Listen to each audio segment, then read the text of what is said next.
of Indonesia has been proclaimed.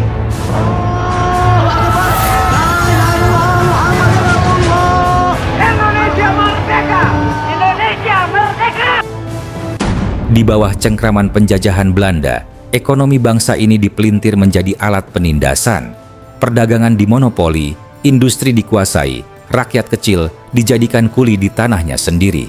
Santri dan kaum pedesaan terpuruk, hidup di tepi jurang kemiskinan yang sengaja diciptakan.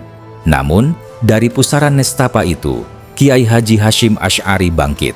Ia merumuskan jalan perlawanan bukan dengan pedang, melainkan dengan ekonomi, berlandaskan Islam, dan kemandirian umat, sebuah senjata sunyi untuk merebut kembali martabat bangsa.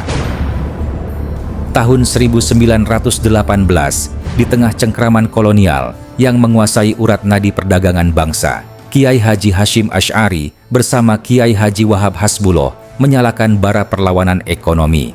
Mereka mendirikan Nahdlatut Tujjar, kebangkitan para saudagar, sebuah persekutuan yang lahir dari rahim pesantren untuk menantang hegemoni Belanda. Dari sanalah lahir Syirkatul Inan, sebuah koperasi pejuang yang menghimpun kekuatan santri dan saudagar muslim, bukan sekadar untuk berdagang, tetapi untuk merebut kembali kedaulatan umat. Nahdlatut Tujjar, yang berarti kebangkitan para pedagang, didirikan sebagai respons strategis terhadap cengkraman kolonial. Nahdlatut Tujjar tidak hanya menjadi organisasi tandingan, tetapi juga sebuah model ekonomi yang terstruktur.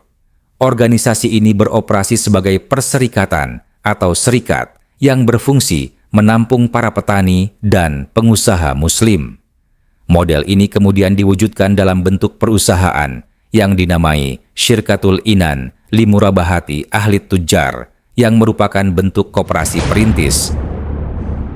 Konsep Syirkatul Inan adalah salah satu bentuk akad dalam fikih muamalah yang mengacu pada kemitraan di mana kedua belah pihak berkontribusi modal dan berbagi keuntungan secara adil.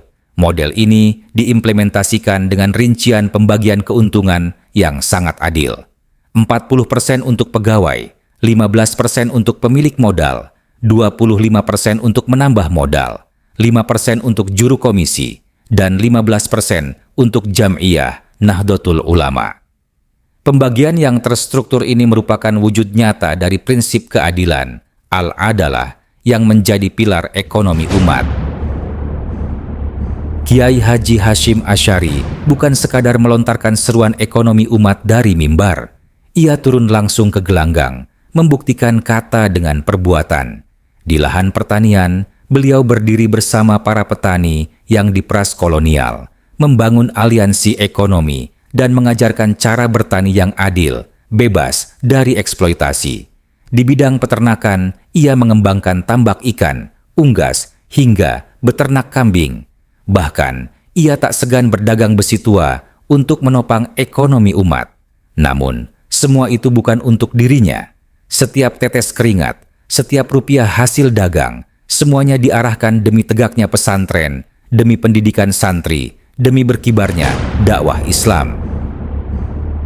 Pandangan Kiai Haji Hashim Asy'ari mencerminkan visi ekonomi yang progresif. Contohnya, wakaf tanah untuk pasar.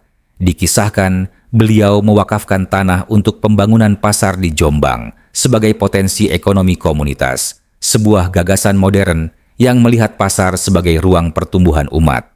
Contoh lainnya, sodakoh hasil panen tanpa menunggu nisab, dilakukan sebagai bentuk zakat yang bertumpu pada keberkahan, bukan formalitas, menghindari sikap sodakoh sedekah karena kekhawatiran nisab yang justru memperlebar kesenjangan ekonomi.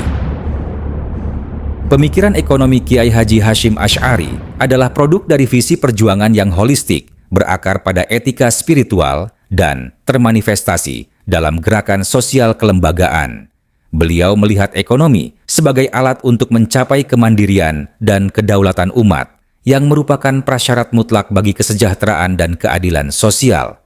Nahdlatut Tujjar adalah bukti historis dari visi tersebut, yang kini terus hidup dalam program-program modern NU, dari LPNU hingga Enukonomik. Etika ekonomi beliau yang terangkum dalam Mabadi Khairi Ummah menjadi jembatan antara filosofi spiritual dan praktik ekonomi yang aplikatif di akar rumput.